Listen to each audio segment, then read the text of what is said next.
Hi, welcome to bihardigital.net। Students, जैसा कि आप लोग को मालूम भी हो कि आज बिहार बीपीएससी द्वारा लिए जा रहे बिहार स्कूल एग्जामिनेशन रिक्वायरमेंट के फेज 2 के ऑनलाइन आवेदन की प्रक्रिया प्रारंभ कर दी गई है। तो आप bihardigital.net पर आकर जो है शॉर्ट इन्फॉर्मेशन और इम्पोर्टेंट इन्फॉर्मेशन यहाँ देख सकते हैं। साथ ही मैं इस वीडियो में आपको जो सबसे इम्पोर्टेंट चीजें हैं वो बताऊंगा और इस बीपीएससी टीआरई 2 में जो है क्या चेंजेस हुआ है वो भी बताऊंगा। तो आप पहले यहाँ देखेंगे इंपोर्टेंट डेट जो है जो आज से प्रारंभ होकर आपको 14 तारीख तक है वो रजिस्ट्रेशन और पेमेंट का है। उसके बाद आप देखेंगे रजिस्ट्रेशन डेट जो है लास्ट डेट जो है आपका 17 नवंबर रखा गया है। तो इस बात को आप बिल्कुल ध्यान दें कि अभी आपका फॉर्म फिलअप नहीं होगा, 5 से 14 तक सिर्फ आपका रजिस्ट्रेशन होने वाला है। रजिस्ट्रेशन कर सकते हैं, लेकिन आपका फॉर्म जो है 10 तारीख से फिलअप होना स्टार्ट हो जाएगा। तो कुछ इस तरह से आप अपडेट है। यहाँ देखेंगे आपकी जनरल ओबीसी और ईडब्ल्यूएस के लिए जो है 750 रखा गया, SC ST के लिए 200 और फीमेल कैंडिडेट के लिए 200 रखा गया है। एज लिमिट भी कुछ आप देखेंगे 21 साल मिडिल टीजीटी पीजीटी के लिए रखा गया है और मैक्सिमम एज जो है 27 साल मेल के लिए और 40 ईयर फीमेल के लिए है। एग्जाम पैटर्न में ये बदलाव हुआ है कि आपको क्वेश्चन एग्जाम पैटर्न में ये है कि जो पिछली बार आपका 2 पेपर लिया गया था, इस बार 2 पेपर ना लेकर 1 पेपर ही लिया जाएगा, जिसमें एक ही पेपर में कुल 150 नंबर का क्वेश्चन रहेगा। पहला क्वेश्चन जो है पहला सेक्शन 1 जो रहेगा आपका 30 मार्क्स का रहेगा, सेक्शन 2 जो है 40 और सेक्शन 3 जो भी सब्जेक्ट आप जिस भी सब्जेक्ट के टीचर बनने के लिए अप्लाई करेंगे वो रहेगा। तो ये कुल मिलाकर 150 नंबर मार्क्स क्वेश्चन रहेगा, 150 क्वेश्चन रहेगा। और जिसमें ये जो आप देख रहे हैं ये आपका क्वालिफाइंग नेचर रहेगा, मतलब 30% के आसपास आपको इसमें लाना है, 9 नंबर के आसपास आपको इसमें लाना है। साथ ही आप देखेंगे यहाँ मैंने आहारता लिख दी है, लगभग 70,000 वैकेंसी बीपीएससी द्वारा निकाली गई है।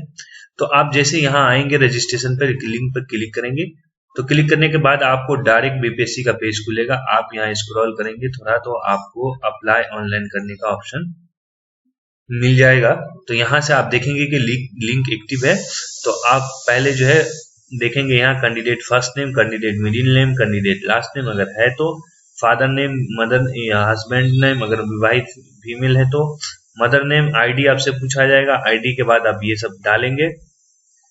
आप यहाँ देखेंगे बताया जा रहा है आपको सबसे पहले कि आधार कार्ड आपको अपलोड करना है, लेकिन ध्यान रहे कि आपको आधार कार्ड कितना केबी का रहेगा, 100 केबी के आसपास रहेगा। मैं आपको बताऊंगा कि कौन सा डॉक्यूमेंट कितना केबी का आपको अपलोड करना है। उसके बाद आपसे पूछा जा रहा है कि आप भारत के नागरिक है, कुछ इस तरह से आपका बेसिक इन्फॉर्मेशन लिया जाएगा। इस इन्फॉर्मेशन के बाद लेकिन इसमें एक इंपॉर्टेंट चीज ध्यान देने वाली है कि एपियरिंग कैंडिडेट को इस बार मौका नहीं दिया गया है। आप इस बात को बिल्कुल ध्यान में रखें कि सीटेट एपियरिंग कैंडिडेट को या पिछली बार जैसे डीएलएड एपियरिंग कैंडिडेट को भी मौका दिया गया था, इस बार उस कैंडिडेट को मौका नहीं दिया गया है। ये आप ध्यान में रख लेंगे। साथ ही आप देखेंगे कि यहाँ कुछ चीजें आपसे पूछी गई है कि बीएड, बीएलएड, बीएमएड ये सब पूछा गया आपसे। और साथ ही आप देखेंगे केवल कंप्यूटर विज्ञान के अभ्यर्थी जो है उनको बीएड की आवश्यकता नहीं होती है, कुछ इस तरह से बताया गया है। विशेष विद्यालय अध्यापक के लिए भी है। तो ये सब करने के बाद आपको पेमेंट करना होगा और पेमेंट करने के बाद आपको बता दें कि आपके मोबाइल नंबर पर ओटीपी और मैसेज ओटीपी आएगा। मैसेज डालने के बाद आपको जो है रजिस्ट्रेशन नंबर और पासवर्ड प्रोवाइड कर दिया जाएगा, जिससे आप भविष्य में जो है अपने फॉर्म भरने के लिए यूज करेंगे और अन्य जानकारी के लिए। तो आपको ध्यान रहे कि आज अगर आप रजिस्ट्रेशन और पेमेंट करते हैं तो 10 तारीख से आपको एप्लीकेशन फॉर्म भरने का ऑप्शन दिया जाएगा। तो इस सब फॉर्म भरने से पहले आपको जो इम्पोर्टेंट इंस्ट्रक्शन है मैं वो आपको बता देता हूँ। ये बीपीएससी द्वारा जारी है, आप यहाँ bihardigital.net पर आके देख सकते हैं instruction for filling online application. तो यहाँ आप जैसे क्लिक करेंगे तो आपके सामने ये पीडीएफ ओपन होकर आएगा। तो आइए आपको हम बताते हैं कि इस पीडीएफ में क्या दिया हुआ है। तो आप देखेंगे ऑनलाइन आवेदन भरने से पूर्व अभ्यर्थी सुनिश्चित कर ले, यानी ऑनलाइन आवेदन भरने से पहले आपके पास ये चीज होना जरूरी है। पहला क्या है कि एक वर्किंग ईमेल आईडी होना चाहिए, मोबाइल नंबर आपके पास होना चाहिए। उसके बाद दूसरा बताया जा रहा है कि ऑफिशियल वेबसाइट पर जो भी विज्ञापन बिंदु है, यानी जो भी ऑफिशियल वेबसाइट पर, यानी आप यहाँ पे भी देखेंगे मैंने ऑफिशियल वेबसाइट से ही लिख के दिया है। तो जो भी इंपॉर्टेंट एडवर्टीजमेंट नंबर है ये आप जरूर पढ़ लें फॉर्म भरने से पहले, ये सब बताया जा रहा। और आपको ध्यान देने वाली बात यह है कि बताया जा रहा है कि जो भी डॉक्यूमेंट आप अपलोड करेंगे वो पीडीएफ फॉर्मेट में होना चाहिए और मैक्सिमम साइज जो है आपका 100 KB होना चाहिए। हालांकि बीपीएससी को चाहिए था कि इसमें कुछ छूट दें, क्योंकि 100 KB बहुत कम हो जाता है, कंप्रेस करने में बार बार स्टूडेंट को दिक्कत आती है, जैसा कि पिछले बार भी हुआ था। लेकिन एक बात और आपके लिए सबसे इंपॉर्टेंट चीज ये है कि आपको शायद मालूम भी हो कि पिछली बार भी जो है वेब कैम से जो है आपका फोटो अपलोड हुआ था, इस बार भी वेब कैम से ही अपलोड होने वाला है। तो पहले आप जो है प्रीव्यू देख लेंगे।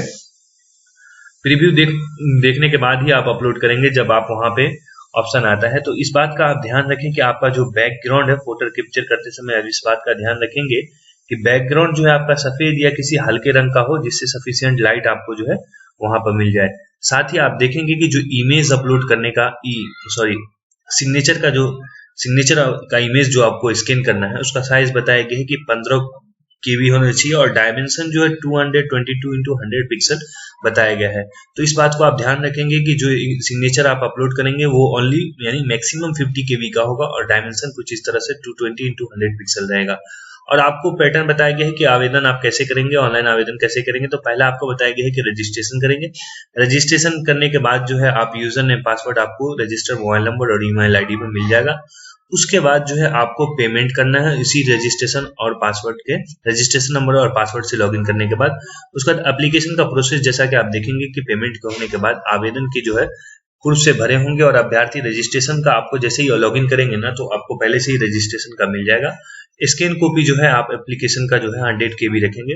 साथ ही आपको बताया गया है कि फोटो में किसी तरह का मफलर, टोपी, रंगीन चश्मा इस तरह के कुछ फॉर्मेट को आपको जो है नहीं यूज करना है फोटो खींचने के दौरान, कैप्चर करने के दौरान। और साथ ही आपको बताया गया है कि एप्लीकेशन जो भी अपलोड करेंगे वो अपलोड करने से पहले जो है एप्लीकेशन फॉर्म से पहले आप जो है इसका प्रीव्यू देख लेंगे।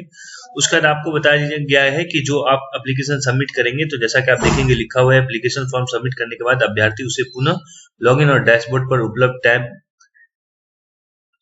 Tab download file application form पर क्लिक करते हुए आवेदन PDF डाउनलोड कर लेंगे और यह सुनिश्चित करें कि डाउनलोड किए गए आवेदन हार्ड कॉपी के प्रत्येक पृष्ठ पर रजिस्ट्रेशन नंबर बारकोड सबमिट हो। जैसा कि आपको बताया गया है कि जब आप ऑनलाइन फिलअप कर लेंगे फॉर्म फिलअप हो जाएगा तो जो आप जो है इसका जो PDF है उसको डाउनलोड कर लेंगे और ये देख लेंगे कि हर इस पर बारकोड हो और रजिस्ट्रेशन नंबर हो। साथ ही आप देखेंगे यहाँ की जो हेल्पलाइन नंबर बताया गया है कि किसी तरह के रिलेटेड क्यूरीज हो तो आप पूछे 9297739013। तो सबसे इंपॉर्टेंट चीज इस बार जो 5 चेंजेस हुए हैं वो आपको मैं बता देता हूँ कि क्या 5 चेंजेस हुए हैं। जैसा कि आप देखेंगे कि यहाँ लिखा हुआ है कि बीपीएससी टीआरई 2.0 में परीक्षा के नियम में हुए 5 बदलाव, यानी परीक्षा एग्जाम रूल्स में 5 मेजर चेंजेस किए गए। पहला आप देखेंगे कि फर्स्ट जो जैसा कि मैंने आपको पहले बताया था कि स्टूडेंट के बार बार शिकायत होने के बाद जो है परीक्षा को एक ही दिन यानी एक ही शिफ्ट में करने के लिए बताया गया है। साथ ही आपको बता दें कि जो एग्जाम पेपर है वो मैं जैसा कि पहले भी मैंने आपको बताया है कि क्वालिफाइंग पेपर जो है लैंग्वेज का वो 30 नंबर का रहने वाला है। इसमें से जो है आपको ये इंपॉर्टेंट चीजें देखेंगे आपकी, इसमें से ओनली 8 क्वेश्चन जो है आपके अंग्रेजी के रहेंगे यानी इंग्लिश के रहेंगे और 22 क्वेश्चन आपके हिंदी के रहेंगे। साथ ही आपको बता दें क्वालिफाइंग के लिए आपको इस सेक्शन में जो है 9 नंबर लाना जरूरी रहेगा। और तीसरा मेजर चेंजेस ये है कि द्वितीय चरण में किसी भी योग्यता और अर्हता के लिए अपीयरिंग को मौका नहीं दिया जाएगा। जैसा कि मैंने आपको पहले भी बताया कि इसमें इस बार अपीयरिंग कैंडिडेट अलाउ नहीं है। ठीक उस एक और इम्पोर्टेंट चीज आपको बताया गया है कि विषय कॉम्बिनेशन चुनने में गलती पर आपको दोबारा मौका नहीं दिया जाएगा, यानी सब्जेक्ट कॉम्बिनेशन चुनने में आप कहीं भी मिस्टेक्स करते हैं तो आपको दोबारा मौका नहीं मिलेगा। और एक बहुत इंपॉर्टेंट चीज ये है कि आप देखेंगे कि लैंग्वेज जो है आपका क्वालिफाइंग पेपर रहेगा, लेकिन जब मेरिट बनेगी आपकी तो भाग 2 में अगर टाई यानी सेक्शन 2 में अगर आपका टाई हो जाएगा तो सेक्शन 3 के नंबर्स के आधार पर जो है बेसिस पर आपकी मेरिट बनाई जाएगी। अगर आपका टाई रहता है तो आपके लैंग्वेज में जो स्कोर रहेगा मार्क्स रहेगा उसके अकॉर्डिंग बनाई जाएगी।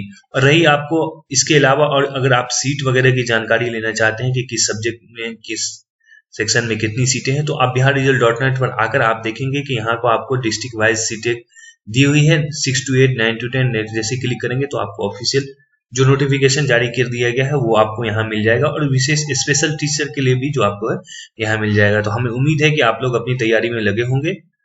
तो हमारी ओर से आप सभी को all the best. Thanks for watching. Stay connected to biharresult.net।